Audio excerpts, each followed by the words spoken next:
Let's get right into it. Arlo's Pokemon lineup. Arlo uses Shadow Bagon as his first Pokemon. Arlo's second Pokemon can be Shadow Charizard, Shadow Blastoise, and Shadow Stelix. His third Pokemon can be Shadow Scissor, Dragonite, or Salamence.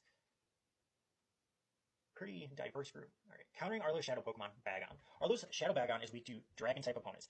Well, no, Shadow Bagon is a weak Dragon-type opponent that is also weak to Ice, Dragon, and Fairy. Bagon can be easily defeated, so take this opportunity to burn as many shields as possible. Recommended counters are going to be Palkia, Zekrom, Garchomp, Dragonite, Dialga, all the big hitters. Next up, we have Arlo's Shadow Charizard. Is a fire and flying type, and its best counters are strong water and rock type Pokemon. Charizard can hit hard, but a good selection of counters will keep it in check.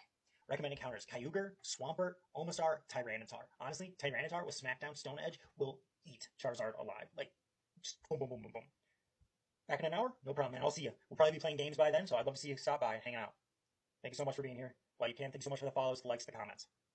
Alright, next up we have Blastoise. Arlo's Shadow Blastoise is a water type, weak to electric and grass. Blastoise can be easily countered by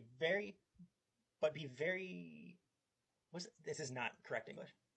But be wary, I think is what they're saying, of Ice Beam and Bite. Alright, recommended counters for Shadow Blastoise. It's either going to be Dialga, Giratina Origin Form, Kyurem. Ooh, I have a lucky trade lined up here real soon where I'm going to be swapping Shadow Kyurem. I'm very excited for that. Check out my TikTok for that.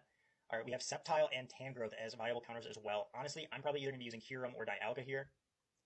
Next up, Stelix. Arlo's Shadow Stelix is a steel and ground type Pokemon with a scary wide move pool, high defense, and strong damage output. Picking counters will heavily depend on which fast move it has. Stelix is weak to fighting, fire, ground, and water moves. Recommended counters are Zacian. I have a lot of fun with Zacian, especially in the Master League. Excadrill, Melmetal, Heatran, and Empoleon are all also great counters for Shadow Stelix. Last but not least, we have Shadow Scissor. Arlo's Shadow Scissor is his signature Pokemon, and this Bug and Steel Pokemon is only weak to Fire type, but it's ×2 weakness. A lot of your Lapras counters can do double duty here if they survive. Other option includes Chandelure, Entei, Emboar, Flareon, and Charizard. Pure Fire are pure only. Recommended counters. Let's take a look at them again. Reshiram again.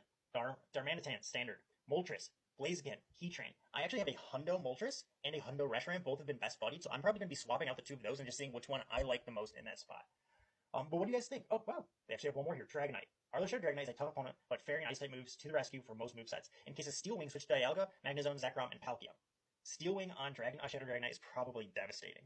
But let's take a look at these counters. We got Togekiss, always solid. Sylveon, always solid. Zacian, solid. Dialga, Magnezone, and Zekrom. Alright. Salamence. Arlo's Shadow Salamence is very similar to Dragonite with Fairy and Ice types countering most movesets. In case of Fire Fang, Palkia, Garchomp, and Giratina Origin win easily. So again, they recommend Togekiss, Sylveon, Zacian. Avalugg finally comes in. I haven't got to use mine yet, but I think I have like a 98%, and it's supposed to be a crazy good ice attacker. Palkia and Giratina Origin form coming up in the end there.